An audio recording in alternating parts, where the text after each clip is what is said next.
وہ نبیوں میں رحمت لقب پانے والے، وہ مرادیں غریبوں کی بر لانے والے، وہ مصیبت میں غیروں کے کام آنے والے، وہ اپنے پرائے کا غم کھانے والے۔ جناب صدر، محترم اساتذہ اکرام، میرے ہم مکتب ساتھیوں، السلام علیکم۔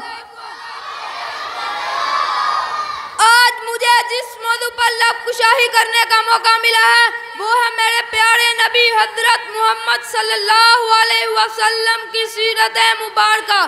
اس نیلے آسمان کے تارے آج بھی اس دنیا کے قطعے میں بہار دیکھ رہے ہیں۔ وہ بہار میرے آقا کا اخلاق ہے، میرے آقا کا سراپا اختیار و اخلاق ہے۔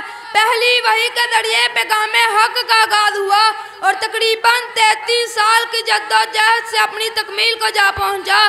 نگاہ عشق و مستی میں وہی اول وہی آخر، نگاہ عشق و مستی میں وہی اول وہی آخر، وہی قرآن وہی فرقان وہی یاسین وہی طٰہٰ۔ میرے ساتھیوں، حضور کریم کا اخلاق پورا قرآن تھا۔ حضور کریم نے اپنے اخلاق و حسنہ سے شائستگی کا اعلیٰ نمونہ بنا دیا۔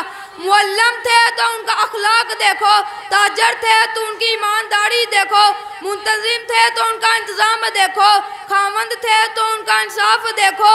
امیر غریب عربی و عجمی کا فرق مٹ جائے تو پھر دنیا پکارتی ہے۔ آپ صلی اللہ علیہ وسلم کی آمد ایک احسان عظیم ہے۔